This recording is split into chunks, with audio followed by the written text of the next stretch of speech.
So in the last lecture we have seen that this ordinary differential equation is nothing but the relation between the dependent physical quantity with respect to the independent physical quantity. Now there is some general form of the first order ordinary differential equation. So let me tell you how it is. So the general form of ordinary differential equation is dy by dx plus pxy is equal to q of x, which means that this p and this q, these are the functions of only x, and y is also the function of only x. Now suppose if I take the homogeneous equation of this first ordered equation. So what is mean by homogeneous equation?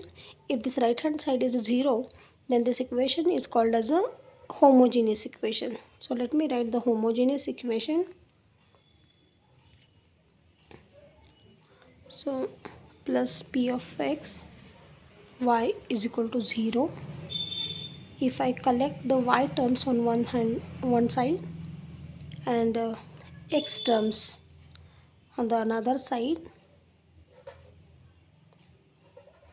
and now if I integrate this equation, so integrating dy by y is equal to minus integration of px dx.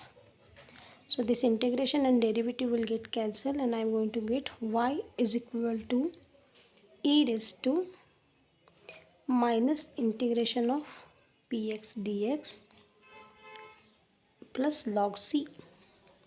Now let us multiply by this integrating factor to this equation number 1. So equation number 1 will be dy by dx plus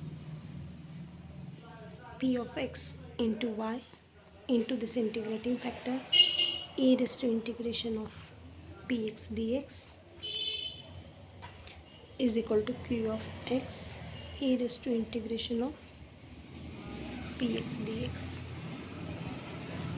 To solve this equation, now let us integrate, or let us take a derivative of one more term, which is y e raised to integration of p of x dx. These are just the some mathematical arrangements we are trying to do, because we want to solve this general form of this equation and give it a particular form. Okay, so just take a derivative of this new term y into e raised to integration of px dx.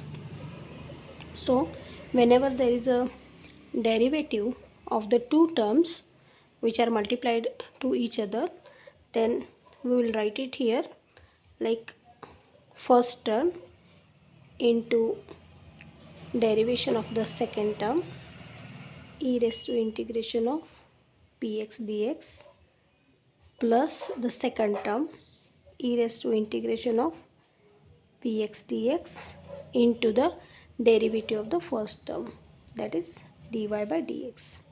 So let us take derivative of this y into p of x into e raised to integration of px dx plus e raised to integration of px dx into dy by dx. So taking common e raised to integration of px dx, the remaining terms will be y p of x plus dy by dx.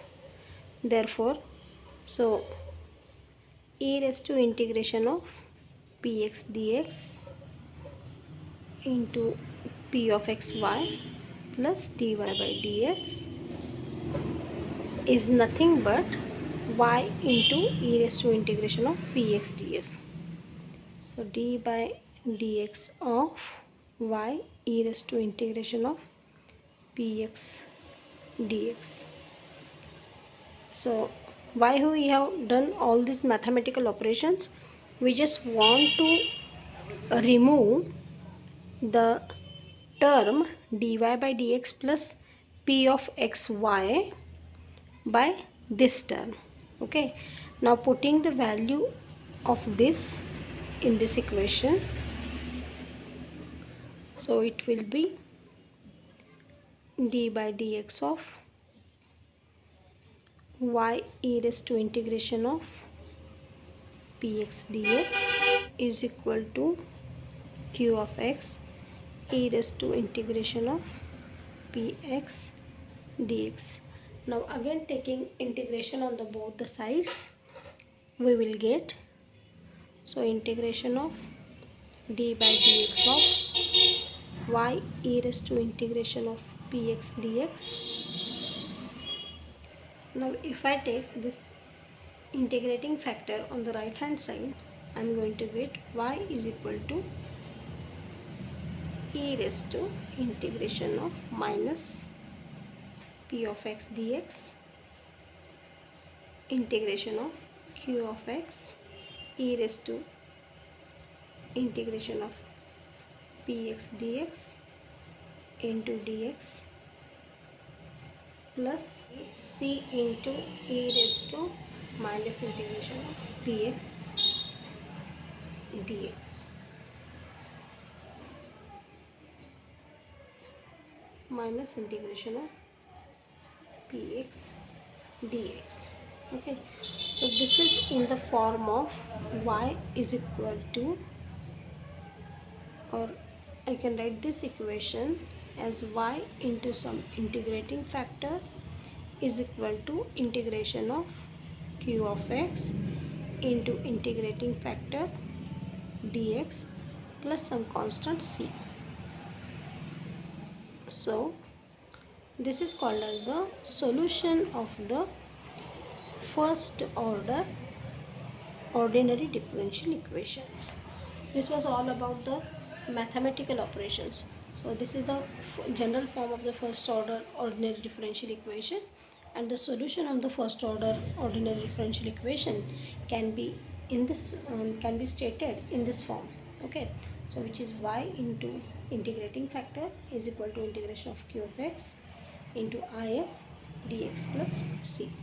Just see the steps involved in finding the solution of the general form of the first order differential equation. So we have taken the ordinary differential equation, we have taken its homogeneous form.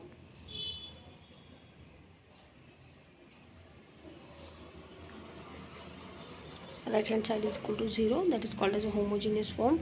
Then we have calculated the integrating factor, and then finally we have got the solution in a form of a integrating factor. So these are the steps which are generally involved in finding the solution of the general form of the first order differential equation. Now let us see how we can apply this formula for the solution of the first order ordinary differential equation to evaluate the values of the physical quantities. We know that whenever we consider a heavier nucleus, so this heavier nucleus is very unstable due to the more number of protons and neutrons present inside it.